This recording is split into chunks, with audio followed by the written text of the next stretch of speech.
Now, many would think that Anita Sarkeesian has said some pretty dumb stuff over the years, and that therefore no one would take her seriously. Well, actually, this year, 2014, she got an annual Game Developers Choice Award.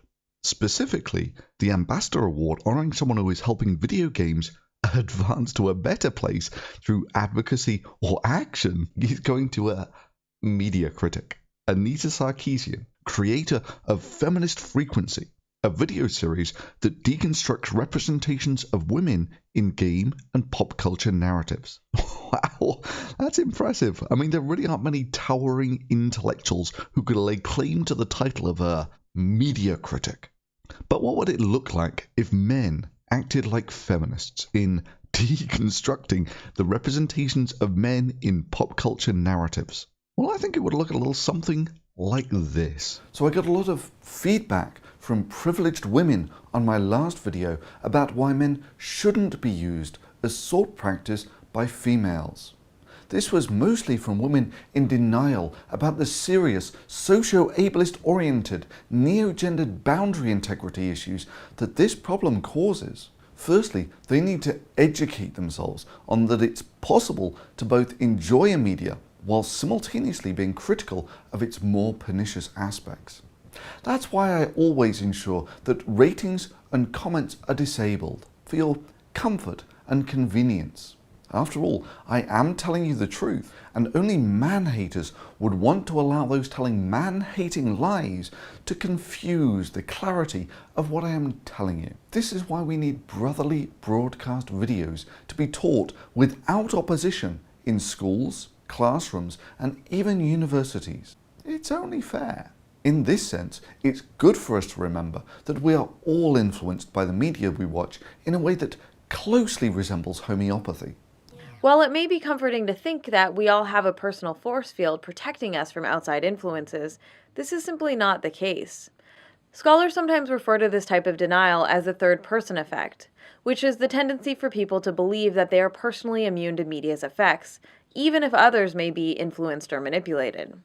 Paradoxically, and somewhat ironically, those who most strongly believe that media is just harmless entertainment are also the ones most likely to uncritically internalize harmful media messages.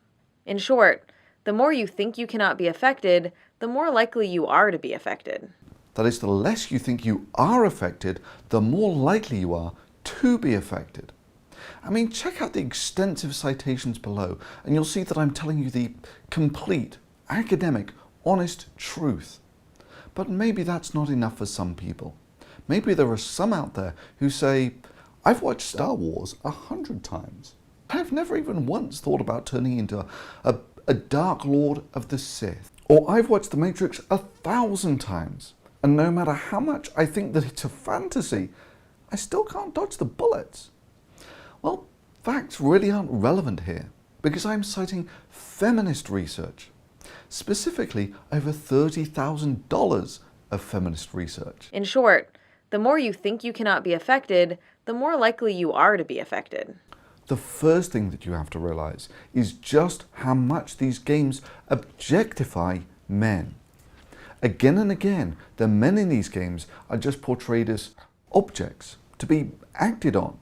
We're thinking about the object-subject dichotomy. Subjects act, objects are acted upon. This is via what's called the subject-object dichotomy. In the simplest terms, subjects act and objects are acted upon.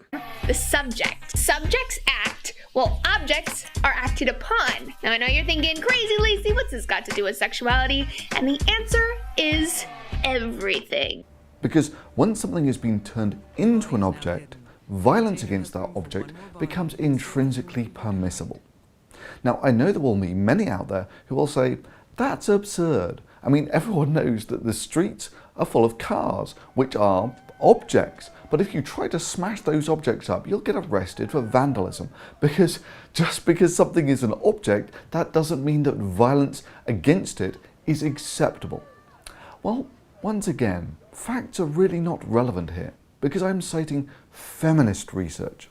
Specifically, over $30,000 of feminist research.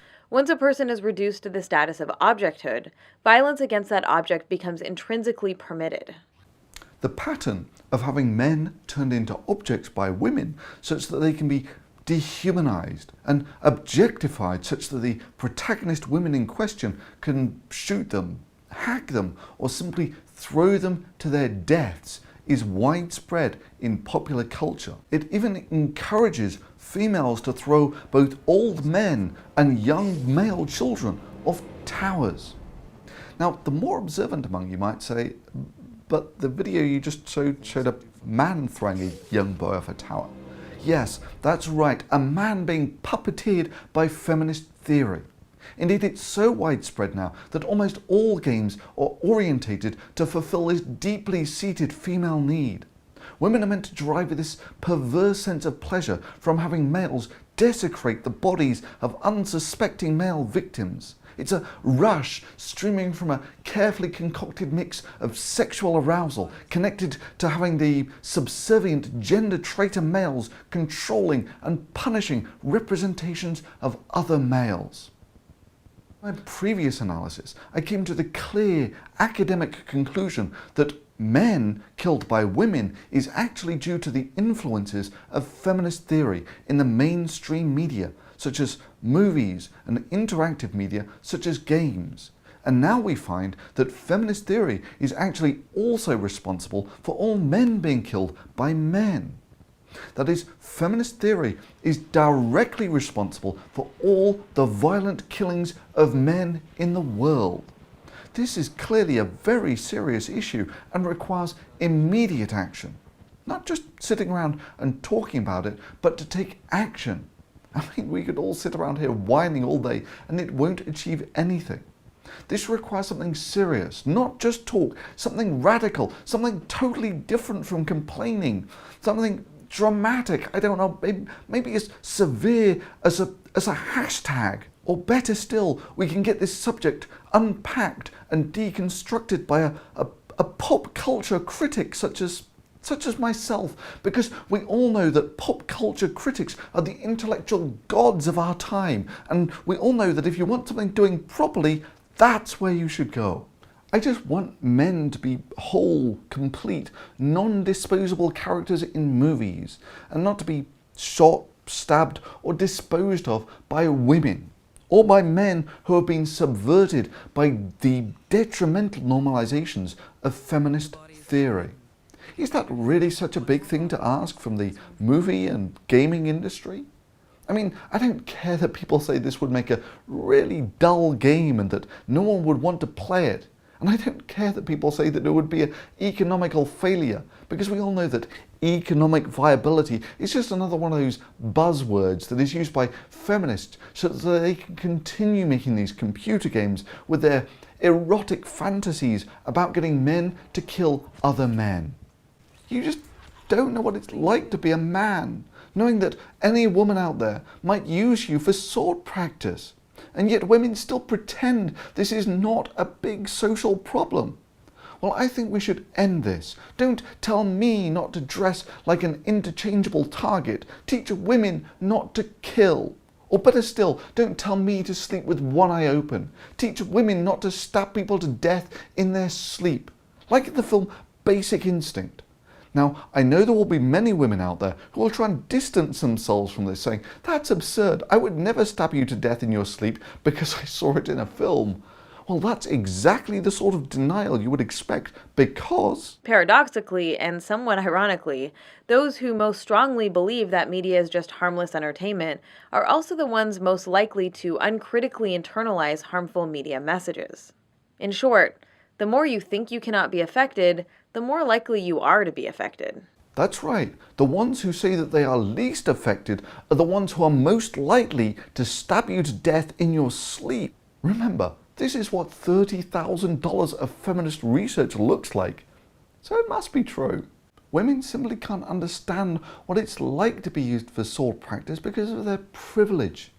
Women have the privilege of being able to express their sexuality, while feminist theory has prevented men from expressing theirs, sometimes physically. Now, many women who have been brainwashed by this feminist theory will say that women don't have privilege.